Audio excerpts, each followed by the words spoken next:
Hey everybody, hope you're doing well. My name is David Wilkerson, and this is Surplus Funds 101.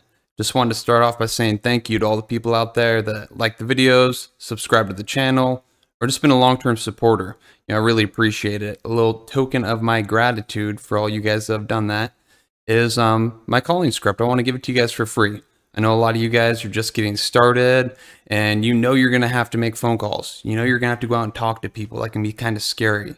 And so this calling script is going to give you a good outline on what to say and how to communicate with people so you can do that with confidence and lock up more deals and get paid quicker. So there's a link in the description. If that's something that you guys want, go and click it and get it today. It's an automatic email. It just gets sent right to you. But with that being said, I wanted to talk to you guys today about calling in to state departments, okay, and what you need to figure out prior to deciding to work in a state. Okay, I know I like talking about closing deals and cold calling and following up and things like that, but there's other important things that you need to figure out as well, and this is one of them. So here are 4 things that you need to figure out prior to deciding to work in any place throughout the country. So let's get into it. Very first thing is, do they offer an investigator handbook, or what's their investigator operating instructions? Okay, this will outline how the State Department wants all investigators to conduct their business when assisting somebody in collecting unclaimed assets. Okay, these instructions, they can be emailed to you or found on the state's website. Okay, what they outline in that handbook is going to answer almost all the potential questions you could have on just about anything. Okay, if you go to the state's website and it's not on the front page, take some accountability, and take some time and click on some tabs because it's usually there. But if it isn't, go to the contact page, reach out to one of the representatives that work there, and they can email it to you. So that's number 1. Number 2, do you need to register, be licensed, or have any qualifications prior to helping somebody recover any unclaimed assets? Okay, now some states, they're going to require you to register or have a license or use an attorney or CPA in order to work in that state. Now, depending on your own personal business criteria, this could be a factor in you choosing to or not work there.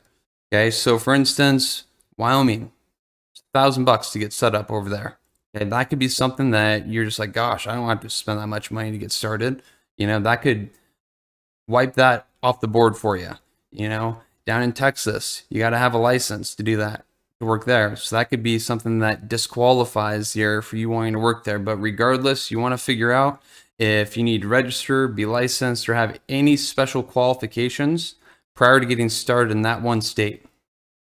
Number 3, do they offer leads to investigators? Do they charge for leads, and how often are they issued?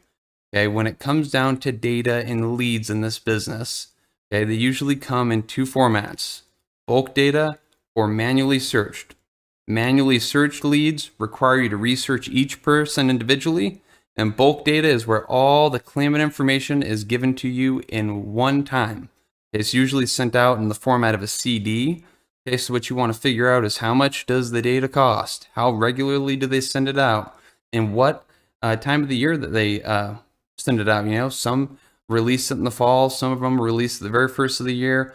Again, all that stuff can be figured out on the Investigator Handbook. And number 4, what are their claim package requirements? You guys, this is extremely, extremely, extremely important. Okay, you want to be able to find out exactly what needs to go into each claim package that gets sent in and how they want to receive it once it's complete. Okay, I can't tell you how many people miss this, and a couple weeks go down the road, and then they get the claim package flagged, and they got to go contact the claimant again, get another piece of supporting documents, whatever it might be, and it just makes you look really tacky and unprofessional, and more importantly, it just adds more time to you getting paid. And we all are doing this because we want to make the most amount of money in the shortest amount of time. So make sure you know more and you know everything about what the state wants in each claim package that you send in, depending on the type of account that you're trying to recover. But you guys, that's it. Those are the 4 main questions. There's a bunch of other ones. but I just boiled it down for you. Make sure you figure that out before you decide to work in any state nationwide. Other than that, take care, go kill it.